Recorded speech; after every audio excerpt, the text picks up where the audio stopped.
What is up this year? LA in a minute. Now I'm here in downtown LA in front of Clifton's, which at one point was the largest public cafeteria in the world. And with good reason. The founder of Clifton's wanted to end world hunger. He didn't accomplish that, but he did end up giving away hundreds of thousands of free meals on the way to making Clifton's LA's favorite cafe. This is the story of Los Angeles landmark, Clifton's. Let's get into it.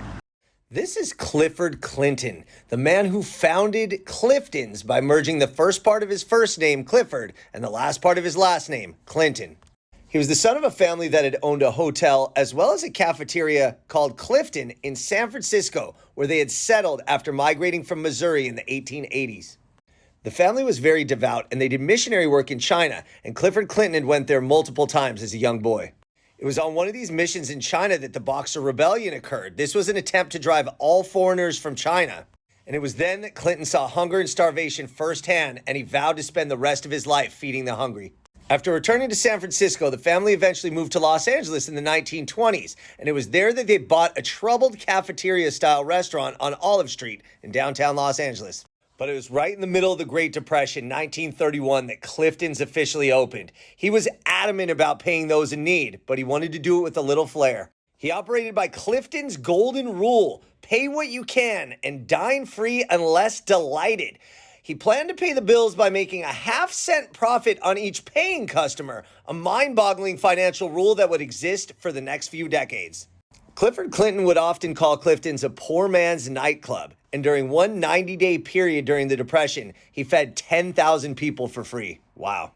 Clifton's continued to attract both paying and Golden Rule customers, and by 1935, they expanded. The new Clifton space on Broadway was massive. It had sculptures, murals, streams, waterfalls, even a tiny chapel inside the space, and he renamed it Clifton's Brookdale. Clifton's expanded the food menu, including offering vitamin-fortified dishes for only a penny, as well as changing the decor, at one point incorporating a Polynesian theme.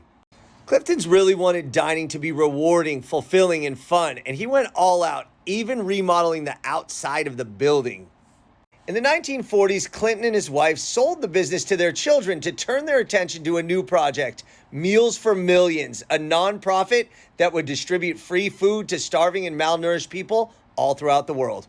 But the kids were good shepherds of Clifton's, expanding to 11 locations at one point and making it the most popular restaurant in Los Angeles by the 1950s. It became the largest cafeteria chain on the West Coast, with locations in places like Lakewood and Century City, Woodland Hills and West Covina, Whittier, San Bernardino, and Laguna Beach. Throughout the decades, Clifton's continued to be popular, especially as they continued their golden rule, but it became harder to maintain business with new dining options cropping up and profits dwindling. As customers dwindled, so did the locations. Soon there was only one Clifton's remaining, the one on Broadway, Brookdale, but even that closed down in 2010.